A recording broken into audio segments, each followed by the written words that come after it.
Halo, bertemu lagi dengan saya Taska Adiati. Selamat datang di Temukan Kata, karena kata kita bertemu. Saya akan berbincang santai dengan salah seorang narasumber. Siapakah dia? Dia adalah Michelle Angeli. Halo Michelle. Hai. Apa kabar Michelle? Baik-baik. Baik ya hari ini ya. Nah, Michelle ini adalah salah seorang teman yang memiliki pengalaman bersekolah di sekolah berbahasa Inggris sebagai bahasa pengantarnya, betul ya? Betul, betul. Boleh Michelle ceritakan pengalaman bersekolah dari mulai SD mungkin atau TK? Oke. Jadi aku dari TK sampai SD itu di sekolah yang sama. Bahasa pengantarnya bahasa Inggris.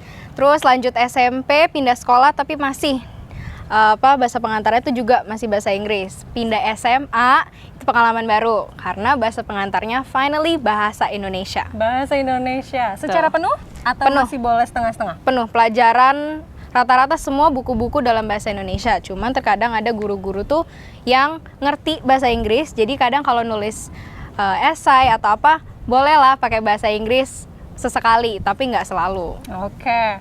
Lalu bagaimana Michelle menghadapi kesulitan-kesulitan tadi? Awalnya sih pede aja dulu, udah pasti. Nulis aja dulu.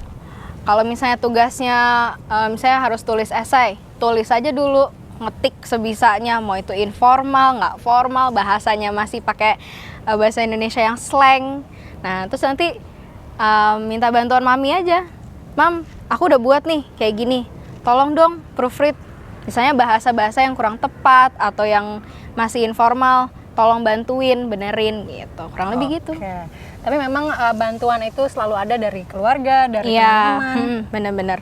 Teman-teman bagaimana melihat Michelle yang tiba-tiba datang dari sekolah berbahasa Inggris? Awalnya pasti mungkin mereka nggak nyampein langsung ke aku, tapi pasti dalam hati mereka, nih cewek so bule banget sih bahasa Inggris. Itu aku ngerasain. Karena kan sebisa mungkin aku nego sama gurunya kan, boleh nggak sih aku nulis yang ini dalam bahasa Inggris, boleh nggak? Kalau nggak boleh ya oke, no, nggak apa-apa. Tapi kalau boleh ya aku lebih nyaman nulis-nulis atau bikin esai itu semua dalam bahasa Inggris. Awalnya gitu, tapi pada akhirnya justru itu jadi advantage untuk mereka. Kalau pelajaran bahasa Inggris, bantuin gue dong. Nah, yang kayak gitu. Jadi saling membantu lah ya. benar. Ada hal yang diuntungkan dari sisi yang lain dan ada dari sisi Michelle sendiri. Ya. Untuk persentase penggunaan bahasa Indonesia Michelle, ya. Sekarang kita akan bicara tentang Michelle sendiri. Persentase penggunaan bahasa Indonesia di sekolah atau di rumah, kira-kira berapa persen? 30-70 mungkin. Karena di sekolah semua dalam bahasa Indonesia. Mau nggak mau. Dan kebanyakan teman-temanku juga mereka nyamannya berbahasa Indonesia. Ada 1 atau 2 teman yang mereka bisa bahasa Inggris, jadi karena mereka tahu aku pun bisa, jadi kita ya udahlah sekali-sekali untuk latihan juga kan. Betul. Ini bukan bahasa yang kita mau ilangin atau kita pendam gitu. Jadi ya udah, tapi kalau persentasenya kurang lebih sih kayak gitu. 70% Harus saat soalnya. ini berarti, Ha-ha. memang. Iya. Nah, Michelle mungkin pernah dengar sekitar 2 atau 1 tahun yang lalu ada fenomena bahasa yaitu bahasa anak Jaksel. Benar. Bahasa anak Jaksel ini seperti apa sih sebenarnya? Nggak tahu definisinya banget, tapi kurang lebih kita tahu bahasa Jaksel itu sebagai satu bahasa yang campur-campur, mixed languages gitu kan, bahasa Indonesia, bahasa Inggris tuh dicampur dalam satu kalimat, gado-gado. Oke. Kalau biasanya kita sebutnya gitu. Menurut aku itu mulai jadi sorotan karena lucu terdengarnya. Maksudnya ini orang ngapain sih ngomongnya campur aduk? Tapi mungkin itu lucu bagi orang-orang yang nggak mengalami hal tersebut gitu. Kalau misalnya kayak aku yang udah lama di lingkungan orang-orang yang berbahasa Inggris, itu suatu hal yang normal karena kita tahu kita masing-masing, lo bisa bahasa Indonesia, gue juga bisa bahasa Indonesia, tapi lo juga bisa bahasa Inggris, gue pun juga gitu. Jadi itu suatu hal yang normal. Itu menjadi nggak normal sama orang-orang yang nggak ngalamin hal itu. Makanya jadi kayak, ya pasti ini orang so bule banget, harus banget masukin kata-kata dalam bahasa Inggris ke kalimat bahasa Indonesia, yang kayak gitu-gitu kan. Lalu kenapa bahasa anak Jaksel ini sudah menjadi sangat viral di mana-mana dan lama-lama diterima? Menurut aku karena ini suatu hal yang baru, apalagi buat kebanyakan orang ini suatu hal yang unik gitu kan. Apalagi kita makin kesini era teknologi, kita lebih expose sama social media. Betul. Itu mungkin menurut beberapa orang keren ya kalau caption Instagram gue dalam bahasa Inggris. Yang kayak gitu kan. Jadi mereka berusaha tuh, gimana ya caption gue tuh bisa keren, bisa interesting, bisa inviting. Itu mungkin dengan menggunakan beberapa kata dalam bahasa Inggris. Oke. Lalu menurut Michelle, adakah pengaruh antara penggunaan bahasa anak Jaksel ini yang sudah sedemikian viral dengan kemampuan berbahasa anak millennials? Pasti ada dampaknya. Mau itu secara langsung, secara mereka sadarin atau enggak, itu pasti ada dampaknya. Karena kita jadi mikir kan. Karena kita gini, menurut aku bahasa Jaksel itu membuat kita lebih gampang untuk berkomunikasi. Karena kalau kita diharuskan ngomong satu bahasa, itu kita mikir kan, kata ini apa ya? Tapi kalau kita tahu dua bahasa, kita cari alternatif gitu.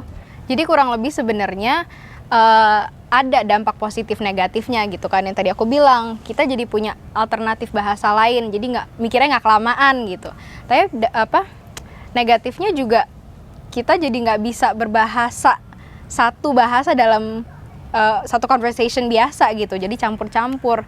Nah apalagi kalau orang yang nggak ngerti bahasa Inggris dan kita udah terbiasa, tapi kita bertemu sama orang yang nggak bisa nih bahasa Inggris, mikir kan, loading loh, kayak mau ngomong apa ya, kata apa nih, kayak gitu kurang lebih. Berbicara tentang kemampuan menulis yang Michelle miliki, sekarang sudah menyelesaikan SMA dan akan masuk ke universitas ya? Yep. Baik, bagaimana Michelle menulis untuk kebutuhan akademik? Sebenarnya mirip-mirip lah sama kita texting gitu kan, tapi mungkin harus diperhatikan aja bahasanya lebih formal. I am getting better semenjak masuk SMA karena diharuskan, jadi mau nggak mau bisa gitu. Bahasanya paling ya memperhatikan slang gitu kan. Sama misalnya spellingnya jangan disingkat-singkat. Soalnya temanku ada yang writing essay pun masih disingkat-singkat. Nah itu kan jadi minus point kan. Oke. Jadi terus proofread aja, baca lagi. Kalau kita lihatnya aneh atau terdengar aneh, tulis aja lagi atau rombak gimana sedemikian rupa sampai lo yakin nih, oke ini tulisan gue, submit. Dah. Gitu. Jadi itu beberapa cara yang bisa teman-teman lakukan dengan kesulitan yang Michelle hadapi tadi ya. Michelle pernah dengar ungkapan utamakan bahasa Indonesia, lestarikan bahasa daerah, dan kuasai bahasa asing? Jujur belum, baru pertama kali nih. Ini nih reaction. Oke. Bagaimana Michelle menanggapi ini dengan kemampuan Michelle yang menggunakan bahasa Inggris dan berbahasa Indonesia sekarang? Bagaimana menurut Michelle dan millennials saat ini? Aku sih setuju sama himbauan itu. Maksud aku, kita juga harus ngerti dan kita harus sadar kalau orang-orang yang tinggal di Indonesia ya bisanya bahasa Indonesia, bukan bahasa lain. Jadi itu yang harus kita utamakan gitu kan. Tapi kalau untuk bahasa daerah, aku sih pribadi nggak bisa bahasa daerah. Tapi kita juga harus punya kesadaran kalau itu tuh bagian dari budaya Indonesia. Indonesia itu luas, kita berbeda dari mana aja tuh banyak. Nah itu yang justru jadi ciri khas kan, ciri khas Indonesia. Betul. Banyak banget bahasa dan yang unik, yang jarang kita dengar gitu. Tapi itu yang harus dibudayakan, bener. Dan kalau kita harus ngomongin kuasai bahasa asing, itu benar. Karena kita nggak mungkin selamanya ngandelin bahasa Indonesia gitu kan. Era tuh kan terus berubah gitu kan. Globalisasi, westernisasi, itu akan mau nggak mau sooner or later nyampe di Indonesia dan kita harus siap dengan apa ya, kita harus bisa kuasain bahasa asing, nggak cuma bahasa Inggris. Sekarang kan bahasa Mandarin juga udah salah satu jadi bahasa internasional utama kan, jadi itu baik untuk dipelajari gitu.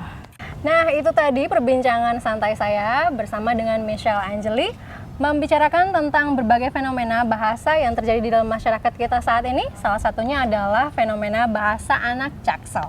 Terima kasih Michelle telah menyempatkan waktu dan juga hadir di sini bersama dengan saya. Semoga bermanfaat. Banget, thank you juga udah mau ngundang untuk ngobrol-ngobrol santai di sini bareng Miss Taska. Terima kasih dan sampai jumpa. Bye. Sampai bertemu lagi di Temukan Kata, karena kata kita bertemu.